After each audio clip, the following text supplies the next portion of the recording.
Donc voilà, je suis Anne Vautier, je suis gynécologue médicale. Donc aujourd'hui au programme, plein de choses qui ont l'air compliquées et qu'on va essayer de rendre un petit peu moins compliquées. Le titre, ça pourrait être « Les mécanismes d'action épigénétique du Distilbène, qui est un perturbateur endocrinien ». Donc d'abord, on va parler perturbateur endocrinien. Ensuite, on va essayer de voir ce que c'est l'épigénétique. Et ensuite, plus particulièrement, les mécanismes épigénétiques du Distilbène. Et pour finir, on abordera les conséquences sur la reproduction des petites filles, c'est-à-dire la 3e génération. Alors les perturbateurs endocriniens, c'est des substances qui perturbent les hormones. Jusque-là, bon, pas de scoop. Il peut y en avoir partout, dans des emballages en plastique, dans des pesticides, dans des médicaments. On est un peu environné de perturbateurs endocriniens et c'est très à la mode en ce moment. Et bien sûr, le Distilbène fait partie des perturbateurs endocriniens. Leur particularité, c'est qu'ils peuvent avoir des effets chez une personne qui jusqu'ici n'avait pas de problème et des effets chez leur descendance. Il y a des effets qui sont cumulatifs. Être exposé à plusieurs perturbateurs endocriniens, c'est encore pire qu'un seul. Il y a des effets qu'on appelle cocktails et parfois des toutes petites doses suffisent à entraîner des effets. Ça rentre, c'est à la mode aussi parce que ça rentre dans une théorie assez récente qui s'appelle la DOAD, c'est-à-dire Developmental Origin of Health and Disease. J'ai un magnifique accent. C'est un effet délétère de l'environnement qui se révèle à plusieurs années, voire des générations après l'exposition. Donc le fœtus qui est exposé ici à un environnement défavorable ou à un perturbateur endocrinien peut développer tout au cours de sa vie des effets et même peut-être dans la génération qui suit.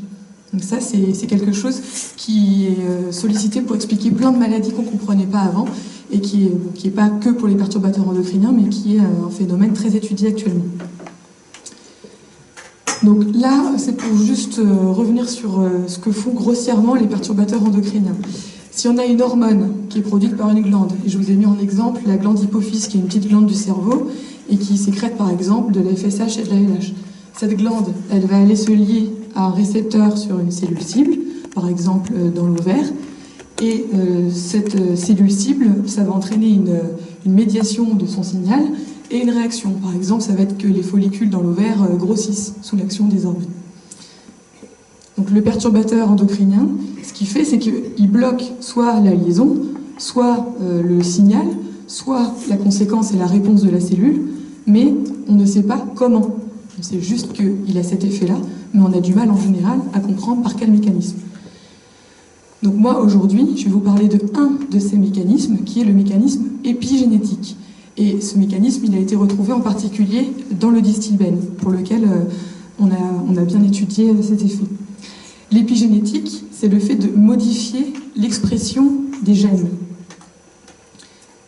Donc, en gros, si on prend la génétique, ce sont les gènes, c'est-à-dire l'ADN, et ça, c'est les plans.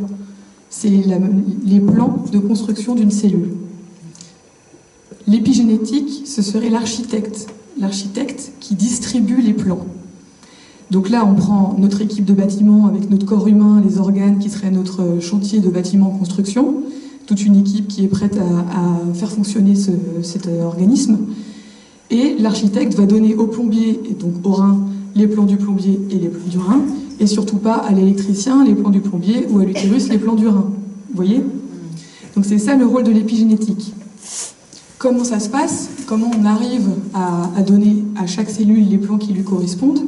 Il y a 3 mécanismes. Donc, dans toutes les cellules, on a les chromosomes et tout l'ADN. Donc, toutes les cellules ont l'ensemble des plans. Mais elles n'utilisent pas tous les plans. Le premier mécanisme, c'est les histones. Les histones, c'est des petites protéines autour desquelles s'enroule l'ADN. Et du coup, il y a des endroits de l'ADN qui ne sont pas visibles dans la cellule. Donc, c'est comme si on rangeait les plans dans un placard fermé à clé et on ne peut pas y accéder. Ils sont là, mais on ne peut pas y accéder. Le deuxième mécanisme, c'est la méthylation de l'ADN. La méthylation de l'ADN, c'est des petites choses qui vont se mettre le long de la chaîne d'ADN et qui vont cacher certains endroits pour pas qu'on puisse les utiliser. Donc Donc ça, c'est l'équivalent du Tipex. On voit le plan, mais il y a des morceaux du plan qu'on ne voit pas. Et le dernier mécanisme, ça s'appelle les micro-ARN. C'est pour le cas où une cellule aurait commencé à lire le mauvais plan, on arrive et on dit stop, il faut arrêter de lire ce plan, c'est pas du tout le bon. Et du coup, ça ne va pas jusqu'au bout. Donc ça, c'est les 3 mécanismes épigénétiques qui sont identifiés actuellement et qu'on connaît. Et ces 3 mécanismes qui ont tous les 3 été retrouvés comme altérés chez les personnes exposées au distilbène. Les perturbateurs endocriniens, qu'est-ce qu'ils font? Ils perturbent l'architecte.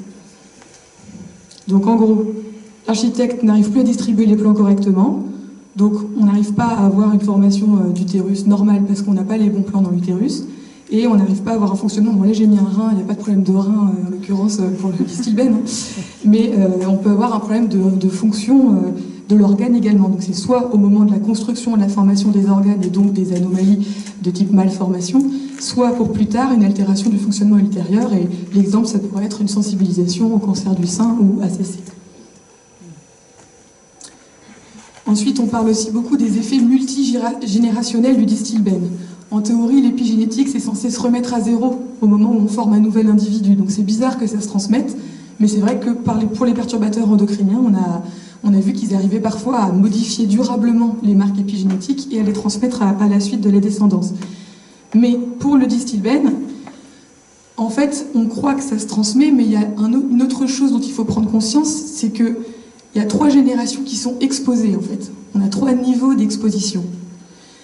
Le premier niveau d'exposition, c'est la femme qui a elle-même pris du distilbène, les mères DES. Chez elle, il peut y avoir un effet, c'est-à-dire une augmentation du risque de cancer du sein, un effet sur les organes qui vont être exposés directement au distilbène. Ensuite, le deuxième niveau d'exposition, c'est les fœtus qui ont été exposés in utero, les fils et les filles DES. Chez eux, il peut y avoir un effet sur la formation des organes, comme on l'a vu, augmentation du risque de malformation de l'utérus, et il peut y avoir un effet ultérieur de sensibilisation, augmentation du risque de cancer du sein ou ACC. Mais il y a aussi une 3e personne qui est exposée directement au distilbène. C'est la 3e génération qui est déjà présente sous la forme d'ovules ou de spermatozoïdes dans le fœtus qui a été exposé in utero. Et en fait, c'est pas vraiment que ça va se transmettre à la 3e génération, mais c'est que la 3e génération, elle a pris du distilbène de plein fouet aussi. Donc pour l'instant, on n'a pas de données sur ce que ça donnerait sur une 4e génération, mais a priori, le distilbène a plutôt des effets sur des générations exposées.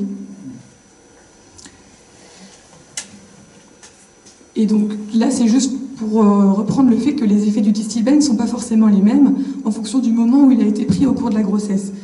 En bleu, c'est un peu, ça schématise une grossesse, avec une 4e semaine de gestation là-bas, 8e, 16e.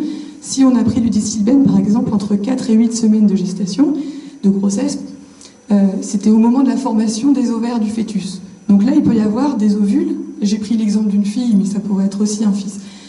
J'ai pris cet exemple-là, donc on a des ovules qui sont formés à ce moment-là, qui sont exposés tout de suite au distilbène, et c'est des ovules qui vont être bloqués dès ce stade-là, et qui seront les mêmes toute la vie de la femme. Parce que je ne sais pas si vous le savez, mais les femmes ne renouvellent pas leur stock d'ovules, c'est les mêmes toute la vie, et qui diminuent progressivement. Donc ça veut dire que les ovules qui vont servir à faire la 3e génération, ils prennent du distilbène entre 4 et 9 semaines de grossesse. Donc les conséquences, ce sera schématiquement plutôt sur les générations d'après, finalement. Alors que si on a pris du distilbène un peu plus tardivement, là on est au moment de la formation de l'utérus de la petite fille qui est dans le ventre de sa mère. Donc ce sera plus des effets sur les malformations utérines. Ça c'est juste pour dire que c'est pas parce qu'on a une malformation utérine qu'on a forcément des effets sur les fils et les filles qui vont naître après. C'est pas corrélé en fait, ça dépend du moment où le distilbène a été pris. Donc il n'y a pas de corrélation entre le niveau d'atteinte chez une fille DES et le niveau d'atteinte potentiel chez une petite fille DES. Là maintenant, on va regarder justement comment ça se passe au niveau fertilité et grossesse pour les petites filles DES. Donc là, je vais parler vraiment que des filles et des petites filles, 3e génération. Donc il y a 2 grandes études qui ont été faites sur ce sujet. Une étude de Titus en 2006, qui est une étude américaine, et puis une autre étude où là je vous présente des résultats préliminaires, on n'a pas encore d'analyse statistique, qui a été réalisée autour de 2013. Donc 2 grandes études, c'est pas beaucoup pour l'instant, qui concerne 463 et 759 petites filles d'Istilben, et qui sont encore jeunes, puisque dans l'étude de Titus, elles avaient 24 ans en moyenne, et dans la nôtre, 18 ans en moyenne, 18,4. Dans notre étude, elles ont de 1 à 46 ans. Et on a pratiquement la moitié qui ont moins de 18 ans. Donc pourquoi c'est important de le dire? C'est parce que quand on veut regarder les effets sur la fertilité et sur les grossesses, il est encore un peu tôt. Mais on a des premiers résultats, mais il faudra continuer de regarder comment ça se passera plus tard. Donc sur les cycles menstruels, il n'y a pas de signe d'alerte. En gros, l'âge aux premières règles, il est normal par rapport à la population générale, il n'y a pas de modification. La régularité des cycles, chez Titus, peut-être qu'il y a des cycles qui deviennent réguliers un peu plus tard, mais même si c'est significatif, en gros, les petites filles DES, elles auraient des cycles réguliers plutôt vers 16,2 ans, alors que les autres, c'est 15,8. Donc certes, c'est significatif, mais ce n'est pas une énorme différence. On ne peut pas considérer que ce soit très inquiétant, je pense. Les cycles sont un petit peu plus souvent irréguliers, mais c'est pareil, ce n'est pas une différence majeure, en fait. Sur la fertilité. Donc, je mets doute sur un problème de fertilité au-delà de 30 ans. Pourquoi j'écris ça? Parce que vous avez vu qu'on a très peu de femmes qui ont plus de 30 ans. Donc, c'est des effectifs qui sont petits. Dans l'étude de Titus, il y avait un tout petit peu plus de risque d'infertilité juste chez les femmes de plus de 30 ans. Toutes les analyses qui ont été faites sur l'ensemble des petites filles d'Istilben, il n'y avait pas de différence avec le groupe témoin, sauf quand ils regardaient ce petit noyau de femmes de plus de 30 ans. Donc, ça incite à la vigilance, mais est-ce que pour autant on peut en tirer des conclusions? C'est pas dit, parce que les données globales, sinon, c'est les mêmes que pour la population générale. Eux, ils avaient 5% d'infertilité, en gros, et nous, on a 20 patientes, donc c'est à peu près 5% de nos plus de 18 ans qui ont eux aussi dû avoir recours à de l'aide à la procréation. C'est quand même des données assez rassurantes pour l'instant. Pour les grossesses, on n'a pas non plus de signe d'alerte. On a analysé, nous, 178 grossesses chez 95 femmes. Eux, ils ont présenté leurs résultats différemment, mais en gros, il y avait 150 femmes qui avaient été enceintes. On n'a pas de différence particulière, en particulier au niveau des fausses couches. On n'a pas de fausses couches plus souvent chez Titus, ni chez nous. On a un taux de fausses couches dans notre population qui est à 18,7%, alors que dans la population générale, c'est entre 15 et 18%. Donc c'est un tout petit peu au-dessus, on n'a pas encore l'analyse statistique, mais ça peut être considéré plutôt comme normal. Et en termes de naissance prématurée, c'était un nombre très très réduit de femmes dans l'étude de Titus, et c'était pas significatif. Donc pour l'instant, il n'y a aucune raison de s'inquiéter sur l'évolution des grossesses chez les petites filles de 3e génération. Et je dis aussi un petit mot sur les malformations gynécologiques. Donc il n'y a rien qui est comparable aux filles d'Istilben. Pourquoi je dis ça? Je ne peux pas dire que c'est complètement normal, parce que les chiffres qu'on a, donc il faut regarder surtout la colonne de droite, les malformations utérines vraies, c'est 2,1% de notre population totale. Les malformations du type bicorne, didelphe, cloisonné ou utérus en T, c'est en gros 1,2% de notre population, mais on peut dire 2,6% de la population qui a répondu oui ou non. Parce qu'on a en fait plus de la moitié qui ont dit « je ne sais pas si j'ai une malformation utérine ». Donc dans celles qui savaient, on a 2,6% de malformations utérines. On a un autre élément qui nous a un peu interpellés quand on s'en est rendu compte, c'est que le syndrome de Rokitansky, qui est un syndrome très rare, génétique, dont les causes sont mal connues et qui entraîne une absence d'utérus, il y avait 3 femmes qui ont dit avoir un syndrome de Rokitansky, alors que normalement c'est 1 sur 4500 naissances de filles. Donc c'est vrai que ça faisait beaucoup, mais il y a peut-être un petit biais dans le sens où quand on est porteuse soi-même d'une malformation utérine, on a peut-être plus tendance à répondre aux questionnaires des associations de patientes. Donc peut-être que c'est pour ça qu'on a des chiffres qui sont un tout petit peu au-dessus de la population générale. Donc je ne peux pas dire c'est normal. Pour l'instant, nos chiffres, population générale, c'est 0,5% de malformation utérine. Donc on est un peu au-dessus. Mais ça n'a rien à voir avec ce qu'on constatait chez les filles d'Istilben. Et où là, il y avait 2 tiers des filles d'Istilben qui avaient des malformations utérines. Donc c'est quand même rassurant malgré tout. Donc en conclusion, le Distilben, c'est un perturbateur endocrinien. Un de ses mécanismes d'action, c'est d'altérer l'expression des gènes, donc en distribuant les plans n'importe comment dans les cellules, globalement. Et les effets multigénérationnels sont surtout dus au fait qu'il y ait 3 niveaux d'exposition. La mère, la petite fille et la fille, et la petite fille qui sont exposées en même temps au moment de la grossesse et de la prise de Distilben. Et j'ai encore oublié les fils et les petits-fils, mais ils sont aussi dans ma pensée quand j'en parle. Et sur cette troisième génération, en conclusion, on n'a que 2 grandes études pour le moment. Il n'y a aucun signe d'alerte sur les cycles ou sur les grossesses. Il n'y a rien de comparable, en tout cas, avec les filles d'Estilben en ce qui concerne les malformations gynécologiques et les fausses couches. Mais on a une population qui est encore très jeune. Beaucoup n'ont pas encore eu de projet de grossesse. Donc il faut rester un peu vigilant. On a cette histoire de fertilité peut-être un petit peu diminuée après 30 ans, qui évoquerait non pas forcément un problème de fertilité proprement dit, mais peut-être éventuellement une diminution plus rapide de la fertilité avec l'âge. Mais c'est vraiment à confirmer, parce que c'était des petits effectifs, et c'est qu'une seule étude qui a retrouvé ça. Et des malformations utérines qui sont un tout petit peu au-dessus de la normale, mais qui ne sont pas homogènes. C'est des malformations très variables, et on a du mal à trouver un sens dans tout ça et un lien avec le Distilbène. Donc globalement, tout ça est rassurant, mais on a évidemment besoin de poursuivre les études au fur et à mesure que ces petites filles d'Estilbène vont grandir, et qu'on pourra avoir plus d'éléments. Merci.